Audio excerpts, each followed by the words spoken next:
Antimonium crude, जिसको antimony कहते हैं, ये सुरमा होता है।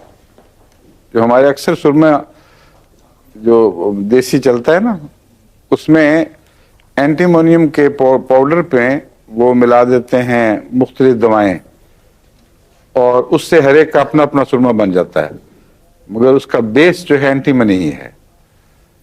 एंटीमोनियम क्रूड के साथ आमतौर पर डॉक्टर बाज़ ख़ास बातें इस तरह बांध देते हैं कि इसके तस्वुर के साथ उनको बस वही बात याद रह जाती है, हालांकि काफ़ी गहरी और वसीअ असर दवा है। सबसे ज़्यादा इस दवा को से के इस्तेफादे के रास्ते में एक डॉक्टरों का जुमला रोग बना हुआ है। वो सबसे ज़्यादा इस पर जोर देते हैं कि खाना ज़्यादा खाने की दवा। और जो हमारे उर्दू डॉक्टर हैं, उर्दू लिखने वाले, वो तो इस चस्के से बयान करते हैं, कहते हैं जितना मर्जी खा जाओ, जो उल्टी होने वाली हो तो एक खुराक इसका खाना, आपका खाना बचा लेगी। तो वह खाना बचाने पे इतना जोर पड़ता है कि होम्योपैथ डॉक्टर सिर्फ इसको इसी के लिए समझते हैं कि एंटीमोनियम का क्रूड का और कोई काम ही नहीं है। हालांकि पाँव के मोकों में खुसूसियत से और सख्त मोकों में जो चलने फिरने से मजबूर कर देते हैं लोगों को, चोटी की दवा है जी। बरूकाज में भी होगी, मुझे नाम बरूका का तो पता नहीं, लेकिन मरीज जो आते हैं मेरे पास, आते रहे हैं पहले भी, जिनके पाँव के नीचे सख्त से बन जाते हैं, हाँ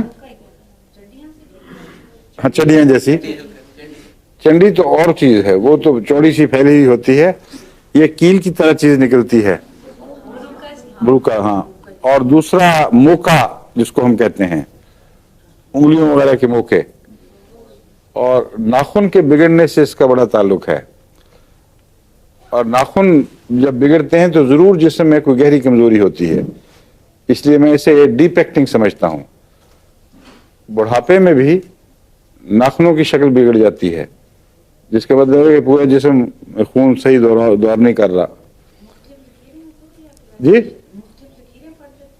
लकीरें पड़ना कोई खास इलामत है, जो जरूरी नहीं कि गहरी बीमारी की इलामत हो, किसी दवाई से ठीक हो जाती हैं खुद ब खुद।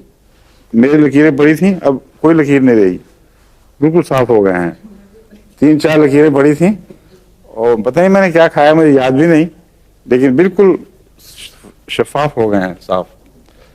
ये नाखूनों की दवा भी बेहतरीन है। अगर ज्यादा गहरा मर्ज हो नाखूनों का तो उसमें उंगली पिचकती है और नाखून फिड्डा सा होकर साथ बैठ जाता है और बिल्कुल बेजान हो जाता है। उसमें सोराइनम बहुत अहम दवा है।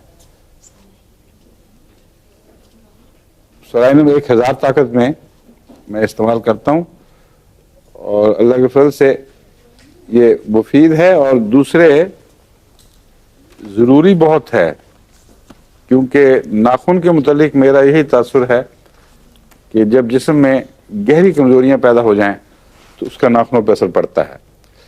और सोराइनम गहरी कमजोरियों से ताल्लुक रखने वाली दवा है, इसलिए इसको ऐसे मौके पर इस्तेमाल करना चाहिए जी। आइडियल है फंगस के लिए सोराइनम। 1000 ज्यादा भी देख ले। अगर दवा सही लगती हो तो फिर पोटेंसी से इतना ज्यादा फर्क नहीं पड़ता, बाज सूरतों में पड़ता है, बाद में नहीं। बस नाखूनों वगैरह में अब 1 लाख की भी दे दें तो काम करेगी, मगर मैं अमूमन निस्बतन दरमियाना हाथ रखता हूँ। बाद लोगों को शौक है, डॉक्टरों को बहुत ऊंचा देते हैं, वो ठीक नहीं, क्योंकि अगर ऊंची दवा दी जाए और गलत हो जाए और फिर उसके बाद उसको बदलना पड़े तो बाज़ दफ़ा आपस में टकराव से गहरे असरात पैदा हो जाते हैं। इसलिए पहले 200 या 1000 देनी चाहिए।